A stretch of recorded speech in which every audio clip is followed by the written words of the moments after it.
Are you ready to take that $100,000 you're going to put down as a down payment and keep it in your bank instead? I'm here today to show you the real estate strategies in Leominster that you can get into these houses with little to no money down. You really don't want to miss these tactics. Hi, I'm Jason, your local real estate market expert and investor. Born and raised in Leominster. You're looking to learn about the market, search for homes, or learn how to invest in Leominster? I'm here for you. All you got to do, look down below, find my information, and reach out. So why do we think we need to put 25% down in order to buy an investment property? Here's some of the reasons behind that. One is traditional conventional lending loan requirements. 20 to 25% down, the more you put down, the less risk the lender has in case of a default. So they want more down, which means that's what they're going to push for a product. Another reason is PMI. Nobody wants to pay the extra private mortgage insurance. So 20% down is where PMI comes off. Due to that, most of us are thinking at least 20% down in our head has to be put down because we do not want to pay private mortgage insurance. The last part is creative finance. That hasn't become mainstream until recently, and that's not a thing a lot of people know how to do or are comfortable doing. We're going to talk about creative finance a little bit in this video here, and I can do a whole video on creative finance later. But that is something that if the will is a way, and as if you can structure it, it can happen. Before we get into the creative finance fun stuff, let's talk about other loan products that can actually get you into a house for under 10%, even close to zero, even zero. We have the FHA loan, which is used the most. This is commonly called a house hack. You can do this with a VA loan too. The FHA loan is 3.5% down. It can be done from a 2-family to a 4-family. Nothing above that because it's considered commercial. It has to be residential multifamily. Here's a caveat. You got to live there. You got to move in. It's got to be owner occupied. So you have to live in one of the units for a year. After that, you can move out. And guess what? You can get another FHA loan and do it again, and do it again, and do it again. This is a common strategy used by investors to build up their portfolio, is they house hack their way. They'll get a 2-unit, they'll live in one, rent out the other. The year comes up, move out, buy a 3 or 4, live in one. The 2-unit is still cash flowing. Now you have another 3-unit that you live in, which means 2 more units of cash flowing. Now you have 4 cash flowing units and 1 you live in. Stay there for a year, you can do it again. If you like what I'm talking about here, it's helping you out, do me a favor, like and subscribe. Really helps me out on my channel. Back to the video. Now there's a cap on how many times you can do this, so you can't do it forever. And you probably don't want to live in a multifamily forever. And there's also a VA version of this that's 0% down. These are very strict loans though. The properties have to be in a certain shape in order to qualify for these loans. Just think of it in really good shape. You can't buy a beater with an FHA loan because you're putting little money down.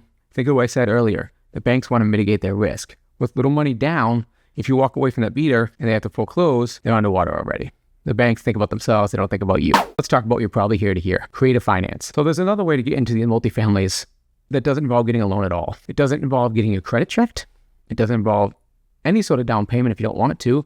Depending on the negotiation, there's no hard or fast rule that creative finance always has a 10% down. Creative finance always has a 0% down. That's not how it works. It's a negotiation between two parties. Whatever you come to, whatever you creatively come to, is the deal. There's 2 main concepts of creative finance. Yes, there's many aspects if you really want to dive down it, but most of the ones that are used are seller finance and sub 2. And oftentimes used in combination. Seller finance is used a lot of times when a house is free and clear. That means there's no mortgage on it at all. At that time, you can go to the seller and say, hey, Mr. Seller, there's multifamily that you've been managing for years. I know you're tired of managing that multifamily. How about this? I'll manage it. I'll buy it from you. You'll be the bank. And what's going to happen is I'm going to pay you every month. You don't have to manage. The tenants, you don't have to worry about foreclosures or anything. You just get mailbox money every month. How's that sound? Could sound pretty good. But of course, the terms have to be right for both sides. You have to negotiate interest rates, 0 down payment, maybe payment to come later. Sounds pretty good. But the terms have to be right for both sides in order for something like this to work. One side can't get all the terms because the other side can just say, no. You have to negotiate down payment. Of course, you're always looking for 0 down payment as the buyer. Interest rates, price point, length of the loan, balloon payments. All these things typically come into account and some other things. So typically, you can't get 0% down and buy it under market value and have a 40-year loan with a low interest rate, right? Something's got to give there because the seller's going to be like, why would I even sell this to you? Why would I do that? When you do seller finance for a low money down, you usually have to pay more for the house or a higher interest rate or a balloon earlier. So balloon basically is your mortgage is a 30-year mortgage, which means your payments are based on a 30-year payment. If you negotiate that, it could be 40, it could be 20, whatever. I'm using 30 right now. But it might balloon in 10. That means in 10 years, the mortgage is due. My interest is amortized over 30 years, which means my payments are lower. But in 10 years, I have to make sure the whole mortgage is paid off, which means I have to refinance it or sell it or find a lot of money. Typically, it's the first two. Refinance it or sell it before the balloon time happens. Sub 2 is the other creative strategy that's used a lot of the times. Sub 2 is basically when I go to a seller and say, hey, Mr. and Mrs. Seller, what I want to do is I want to take over your mortgage. You leave free and clear, and I'll take over the mortgage payments and on the house. Typically, it doesn't work quite like that, because why would they do that unless they're in trouble? A lot of times they sell a finance on top of it. So, or you give them money to get out. You know what this is great for? The interest rates now are like 6.5 to 7%, depending on when you're watching this video. If it's this year, who knows if you're watching this years from now. Say somebody got the 2% rate or 3% rate that was a couple years ago, and you want a good multifamily that cash flows well. Well, I might pay more for that multifamily with a sub 2 seller finance option, or sub 2 and give them some money, or a sub 2 with a higher interest rate to them for a little bit extra, because I get that 2% mortgage rate or that 3% mortgage rate locked in for 30 years with the bank. That's a big deal. That keeps my payments low, which means my cash flow is higher. Now, I want to caution something about sub 2. Some of you may know this, some of you may not. There is a due on sale clause in most mortgages. What that means is that you sell your house to me through sub 2 method, we record it in the registry of deeds, I take over the mortgage, and I start paying the mortgage. The loan could call that due, which means $300,000 less from the mortgage. They can say, hey, guess what?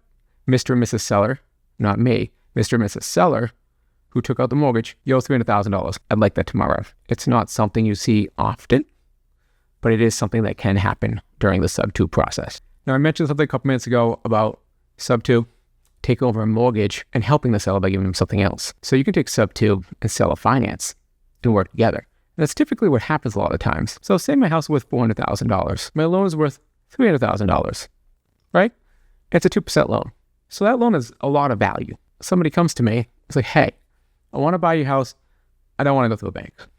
I want that 2%. I'm not just going to hand the loan over and leave. I've left $100,000 on the table. So what can we work out then? Especially if they have no money in their pocket right now. They're like, you know what? I want to buy this with $0 down. I don't want any money in my pocket. I want to take over your loan, and I want to buy this with $0 down. How do we do that? Cool. This is how we do that. We sub to the $300,000 loan.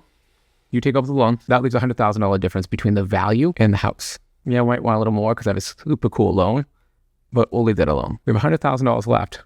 And I'm like, hey, I want 100K. And you're like, hey, I want $0 down.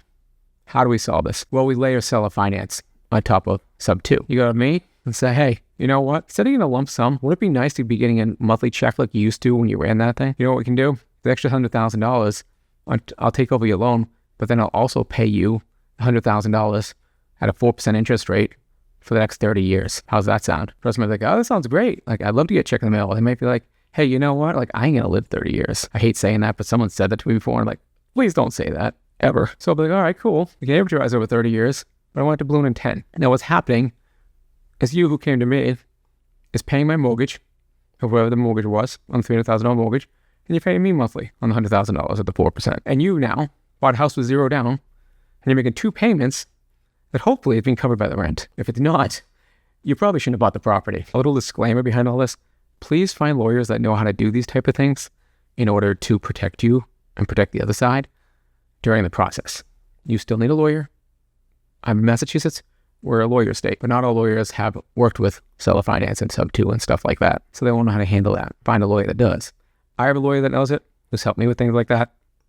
I can hook you up if you need to. Just reach out to me. Here's the final way we're going to go over to get in with no money down, 0 money down. Now you might be like, hey, I can't qualify for an FHA loan, and I don't feel like comfortable doing this seller finance sub 2 stuff. I don't understand it well enough.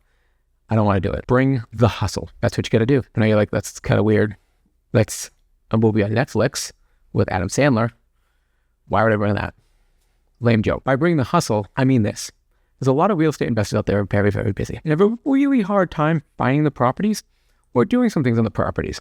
In fact, this is how I started out in real estate investing when it came to flipping. I was a real estate agent. I had an investor call me from Boston, and he checked out a few houses, bought one in Leominster. He lives in Boston. I live in Leominster. Flips in Leominster. I don't know how to flip. He knows how to flip. And I wanted to learn. So I said, hey, man, here's the deal. I'll be on site every day, send you pictures, video, updates, whatever you want. But here's what I want. I want to learn. Teach me how to do this. Show me the back end. Show me the insights. And we did that. And I worked with him for a year. And then I went off my own. And I started flipping homes. And I started buying multifamilies. And I started buying short-term rentals. So what I did there was I brought the hustle. In that project, I got none of the payment on the back end. But that doesn't have to be like that. If you're investing in Leominster, you can negotiate the back end on flips. When I'm talking about flips here, we're talking about multifamilies and investments that you hold. But say this, I need to find a good investment that cash flows. I need it to cash flow $500 a month.